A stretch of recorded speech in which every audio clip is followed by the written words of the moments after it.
আসসালামু আলাইকুম। অনেক দিন পরে আবার তোমাদের সাথে নতুন আরেকটা ক্লাসে হাজির হলাম। সবাই কেমন আছেন? আমিও আলহামদুলিল্লাহ ভালো আছি।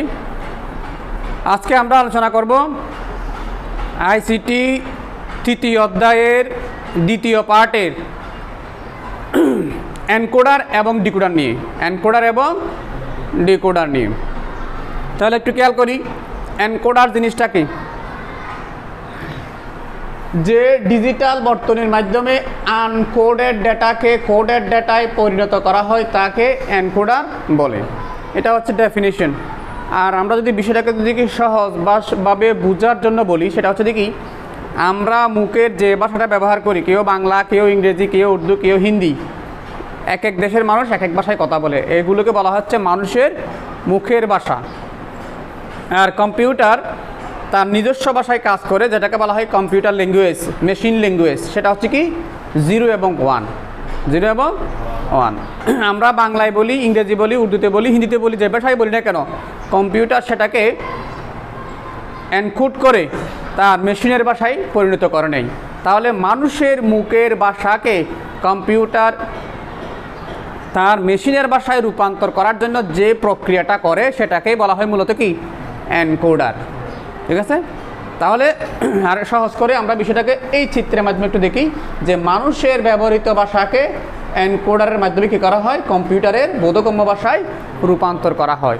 তাহলে বিষয়টাকে যদি তোমরা এভাবেও লেখো যে বর্তনীর মাধ্যমে মানুষের ব্যবহৃত ভাষাকে কম্পিউটারের বোধগম্য ভাষায় রূপান্তর করা হয় তাকে এনকোডার বলে। এটা যে কথা, যে ডিজিটাল বর্তনীর মাধ্যমে আনকোডেড ডেটাকে কোডেড ডেটায় পরিণত করা হয় তাকে এনকোডার বলে, একই কথা। এটুকুন বুঝে আসছে? তাহলে এবার আসি এনকোডারের ক্ষেত্রে ইনপুট এবং আউটপুটের বিষয়টা। এনকোডারের ক্ষেত্রে 2n সংখ্যক ইনপুট দিলে এখানে যেটা ছোট করে n পাওয়ার আকার আছে সেটা আউটপুটের বেলায় পাওয়া যাবে শুধু n। তাহলে 2n সংখ্যক ইনপুট দিয়ে n সংখ্যক আউটপুট লাইন পাওয়া যায়। কোথায়? এনকোডারের বেলায়। বিষয়টাকে আমরা আরেকটু ক্লিয়ার করি। মনে করেন 2n ইনপুট দিলাম, আউটপুট পাচ্ছি শুধু n।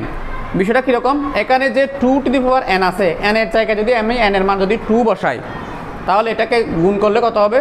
স্কোয়ার করলে 2 × 2 মানে কত? 4। অর্থাৎ 4টি ইনপুট দিলে 2টি আউটপুট পাওয়া যাবে। যদি আমি এখানে 2n এর জায়গায় যদি 3 বসাই, তাহলে কত হবে? 8। 2 কিউব না, 2 কিউব মানে কত? 8।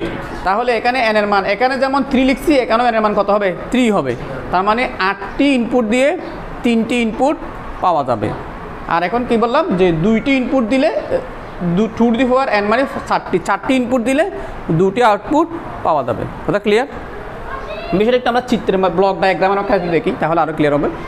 এই যে এখানে দেখো আমি E0, E1, E2, E3 এগুলোকে দেখাচ্ছি ইনপুট আকারে। এখানে নিয়েছি মানে এনকোডার বোঝানোর জন্য। তার মানে এখানে যে অন্য সব ডিজিট ব্যবহার করা, অন্য অ্যালফাবেট ব্যবহার করা যাবে না তা নয়, যে কোনো কিছু ব্যবহার করা যাবে। তাহলে এনকোডারের ব্লক ডায়াগ্রামটা যদি একটু আমরা খেয়াল করি, এখানে খেয়াল করবেন যে E0, E1, E2, E3 এই 4টি হলো ইনপুট, আর এটা হচ্ছে এনকোডারের প্রক্রিয়া। আর আউটপুট হিসেবে পাচ্ছি x এবং y। অর্থাৎ এখানে এই ব্লক ডায়াগ্রাম থেকে আমরা স্পষ্ট বোঝানোর চেষ্টা করছি, এটা হচ্ছে কি 4টি ইনপুট দিলে 2টি আউটপুট পাওয়া যায়। এটা হলো এনকোডারের বৈশিষ্ট্য। ঠিক আছে? এখানে ইনপুটের মান নিয়েছি মানে বাধ্যতামূলক নিতে হবে এমন কোনো কথা নেই, যে কোনো কিছু নেওয়া যায়, তবে আমি নিয়েছি হচ্ছে এনকোডার বোঝানোর স্বার্থে। এবারে আসি আমরা এনকোডারের একটা সত্যক সারণী তৈরি করি। তাহলে এখানে আমরা করেছি কি 4টি ইনপুট 2টি আউটপুট ধরে। যদি বলা হয় যে 8টি ইনপুট 3টি আউটপুট, ইনপুট সংখ্যা যদি 8টি হয়, তাহলে এখানে আমি এখানে যে রোগুলো নিচ্ছি 4টা, এগুলো আরও বাড়বে। ঠিক আছে? এদিকে পাশে রো বাড়বে, কলাম বাড়বে, রো বাড়বে। যাই হোক, তাহলে 4টি ইনপুট এবং 2টি আউটপুট দিয়ে যে ব্লক ডায়াগ্রামটা তৈরি করেছি, ঠিক একই বিষয়ের আবার আমরা এখন সত্য সারণী দেখাচ্ছি। এখানে দেখা যাচ্ছে দেখি ইনপুট হিসাবে আমরা নিলাম E0, E1, E2, E3, আর আউটপুট হিসাবে নিলাম X এবং Y। এখানে একটা কথা মনে রাখবে, ইনপুটটা আগে কীভাবে ফিল আপ করবো। ইনপুটটা ফিল আপ করার নিয়ম হচ্ছে কি,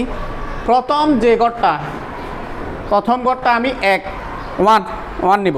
1 নেওয়ার পর এটার পাশে যেগুলো আছে সবগুলো 0 করে দিব, ইনপুটের কলাম এই যে সব 0 করে দেবো, এটার নিচেও যেগুলো সবগুলো 0 করে দিব। ঠিক আছে, কীভাবে আবার E1 এসে এই যে এগুলো তো এটা তো আগে ফিল আপ হয়ে গেল, তাহলে এই 1টা লিখবো, লেখার পর এটার এই পাশেরগুলো 0 করে দিব, নিচেরগুলোও 0 করে দিব। ঠিক আছে, কীভাবে E2তে এসে 1টা লিখবো, লেখার পর এটার পাশেরটাও 0 করে দিব, নিচেরটাও 0 করে দিব, তাহলে বাকি আছে 1। এখানে এসে এরপরে E2তে এসে 1টা ফিল আপ করে দিব। দেখবো আলটিমেটলি এখানে কোনাকুনিভাবে সবগুলো কী হয়ে যাবে, 1 হয়ে যাবে। ঠিক আছে, এটা হচ্ছে ইনপুটটা নেওয়ার সিস্টেম। আর আউটপুটের বেলায় আউটপুটটা নিব হচ্ছে কি, আমরা আগে যেভাবে 8 বিট রেজিস্টার মেনটেন করেছিলাম, মনে আছে? 8 বিট মানে হচ্ছে কি, প্রথমে 1 বিট করে, তারপর 2 বিট করে, তারপর 4 বিট করে, তারপর 8 বিট করে, 16 বিট, 32 বিট, 66 বিট, 128 বিট। ঠিক এইরকম 1 বিট মানে এই যে ডান দিক থেকে আমরা তো ফিল আপ করবো, কোন দিক থেকে? আউটপুট ফিল আপ করবো ডান দিক থেকে বাম দিকে। তাহলে ডান দিক থেকে 1 বিট মানে একটা 0 একটা 1, এগুলোকে বলা হয় 1 বিট করে। এই দেখো এখানে Y মান দিছি, একটা 0 একটা 1, একটা 0 একটা 1। আর দ্বিতীয়টাতে আসো 2 বিট করে, 2 বিট মানে কি, দুইটা 0 দুইটা 1। যদি এখানে আরও একটা থাকতো, মনে করো XYZ, তাহলে কি আসতো? 4 বিট আসতো, 4টা 0 4টা 1 এভাবে আসতো। কথা বুঝে আসছে? এবারে আমরা এই সত্যক সারণী থেকেই আমরা এনকোডারের সমীকরণটা তৈরি করি। একটু কেয়ার করেন, এই সত্যক সারণী থেকে কী তৈরি করবো? এনকোডারের সমীকরণ। তো এনকোডারের সমীকরণ তৈরি করার সময় যোগের প্রক্রিয়া কাজ করে। কিসের প্রক্রিয়া? যোগের প্রক্রিয়া। কীরকম একটু খেয়াল করবেন। এখানে আগে সমীকরণগুলো তৈরি হবে মূলত আউটপুটের ভিত্তিতে। কিসের ভিত্তিতে? আউটপুটের, অর্থাৎ একটা X এর সমীকরণ পাবো আউটপুট, আর একটা Y এর সমীকরণ পাবো। ঠিক আছে, এখন প্রথমে আসি X এর সমীকরণটা কীভাবে হবে। X এর মান যখন 1, X এর মান কি যখন 1, এই 1 এর বেলায় এই 1টা কোত্থেকে আসছে?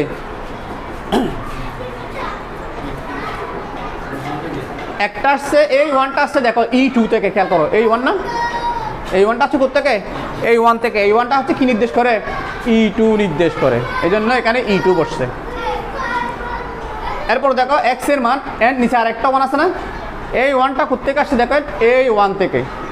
এই 1টা কি নির্দেশ করে? E3 নির্দেশ করে, এই যে E3। মাঝখানে হচ্ছে যোগ, বলেছিলাম এটা যোগের প্রক্রিয়ায়, মাঝখানে কি যোগ। ঠিক একইভাবে যদি আমরা Y এর মানটা বের করতে চাই, Y এর মানটাতে কীভাবে আসবে দেখেন, এই যে এই 1, Y এর মানে যে 1টা আছে, এই 1টা আসছে এই 1 থেকে। এই 1টা কি নির্দেশ করে? E1।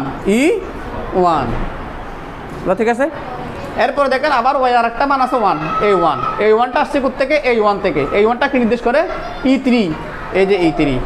মাঝখানে কি চিহ্ন বসবে? যোগ চিহ্ন বসবে, কারণ বলছিলাম যে কি এনকোডারের সমীকরণ কিসের প্রক্রিয়ায় কাজ করে? যোগের প্রক্রিয়ায় কাজ করে। ক্লিয়ার? এবার এই দুইটা সমীকরণ থেকেই আমরা লজিক চিত্র অঙ্কন করতে পারবো। কি অঙ্কন করতে পারবো? লজিক চিত্র। তাহলে আমরা সমীকরণের মধ্যে দেখতেছি E1 আছে, E2 আছে, E3 আছে।